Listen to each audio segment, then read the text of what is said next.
El vulcanismo ha jugado un papel fundamental en la historia de la Tierra. La atmósfera primaria es de origen volcánico y muchas de las más importantes formaciones geológicas son ígneas.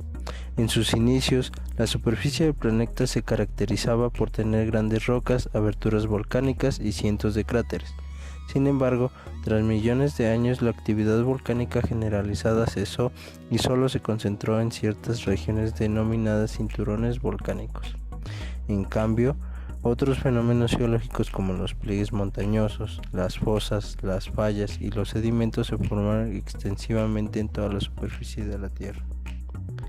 El Chichonal se localiza en la serranía de Magdalena, noroeste de Chiapas, en los 17 grados 20,30 de latitud norte y los 93 grados 13,48 de longitud oeste, a una distancia de 24 kilómetros al suroeste de Pichucalco, 40 kilómetros al suroeste de Teapa, 68 kilómetros al sur-noroeste de Tuxtla Gutiérrez y a 82 kilómetros al suroeste de Villahermosa. Este volcán está compuesto por dos cuerpos doménicos formados en diferentes épocas geológicas. La erupción anunciada. En la segunda mitad del siglo XX, el volcán inició un periodo de mucha actividad. En 1964, los pobladores de los alrededores observaron que desde numerosas grietas de las laderas se desprendían gases y por mucho tiempo persistió un fuerte olor azufroso. Una cresta del cono de El Chichón se incendió y los temblores no cesaron durante los 5 años siguientes.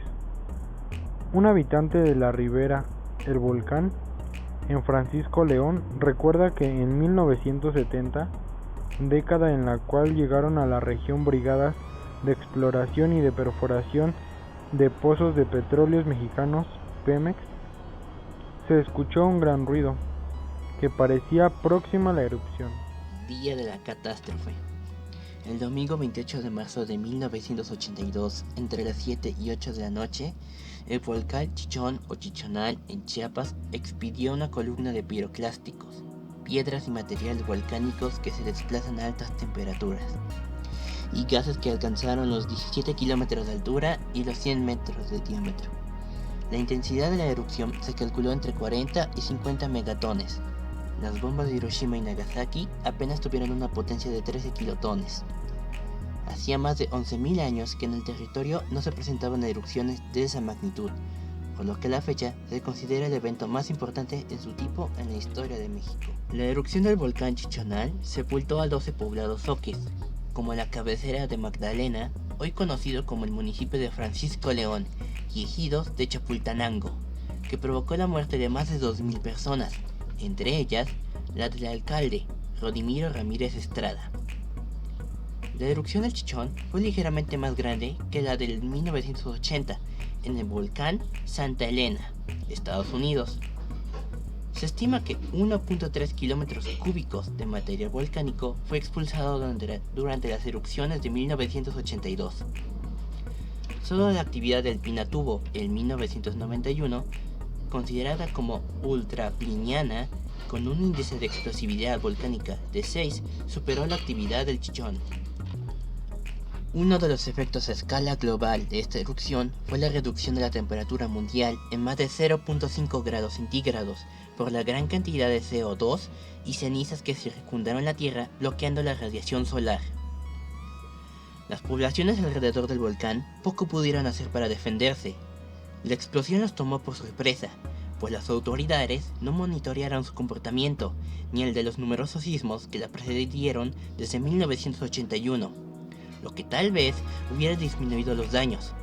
8 poblaciones arrasadas, más de 2.000 víctimas y 20.000 damnificados. El volcán afectó a 150.000 personas, de las cuales, hacia el 12 de abril, 2.750 estaban en calidad de desaparecidas, fecha en que se tenía cierto conocimiento del número de damnificados en los albergues, por lo que se puede considerar que perecieron.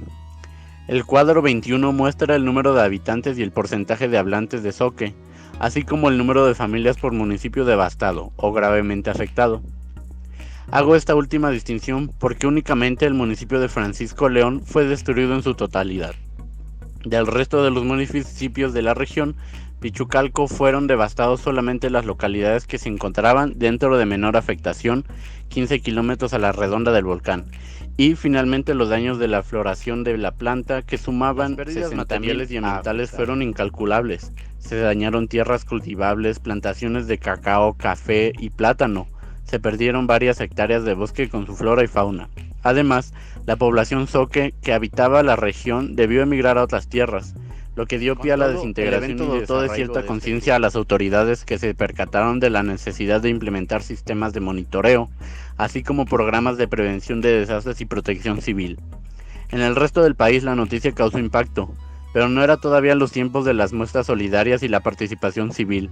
La ayuda llegó escasamente y la recuperación económica de la zona. Cruz Hernández, sobreviviente de la erupción del volcán Chichón, compartió que a la edad de 12 años se percató que la tierra temblaba mucho. La gente comentaba que eso se debía al volcán, ocurría cada año.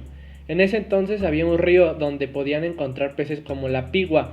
En el mes de junio, con los truenos de los rayos, podían verse salir cangrejos amarillos grandes. Es así como al escuchar estos truenos corría a llenar su morral de cangrejos para evitar que él y su familia murieran de hambre. Añadió que en una ocasión el agua del río comenzó a correr cuando se había mantenido estancado y no se secaba, dando pie a que las personas se cuestionaran del por qué ocurría tal fenómeno. Este se mantuvo así durante 4 meses, después se puso por completo verde hasta que se secó y quedó tan solo la arena fina. Cerca de un año la tierra de nuevo comenzó a temblar de 3 a 4 veces al día durante el mes de diciembre, pero en enero incrementó. Incluso llegó el mes de marzo y los temblores continuaban. Recuerdo que un domingo 28 de marzo de 1982 estábamos jugando más abajo de mi casa, porque mi casa se encontraba en una loma. La escuela estaba abajo porque era puro barranco y cerro donde nosotros vivíamos. Eran como las 3 de la tarde. No era tiempo de lluvia en ese entonces, cuando de pronto comenzó a llover muy fuerte, expuso el sobreviviente. El mismo día, al anochecer, todos escucharon que algo se aproximaba, pues se escuchó un trueno a lo lejos, parecido a la explosión de un helicóptero. Poco a poco el ruido incrementó. Al salir de su casa todo se encontraba oscuro, y una explosión cerca del volcán. Este se encontraba haciendo erupción, desplegando colores al cielo como un arco iris, mientras que la tierra temblaba cada vez más fuerte. Posterior a ello empezó a llover. Como su casa era de cartón, sentían que caía por chorros, pero cuando salieron vieron que no era lluvia, sino azufre. Cruz Hernández perdió a su hermano y hermana, quienes fallecieron de manera directa e indirecta a causa de la catástrofe. Conclusiones. Ningún siniestro tumba a los varones mexicanos. José López Portillo. La crónica de la erupción, así como los sucesos posteriores, ponen en evidencia el descontrol y la desorganización por parte de los gobiernos municipales, estatal y federal. Una semana después de las erupciones devastadoras, el presidente de la República realizó una corta gira en Tuxtla Gutiérrez y en Tapachula. En esta última ciudad, López Portillo ofreció un breve discurso de los minutos de duración, según la prensa.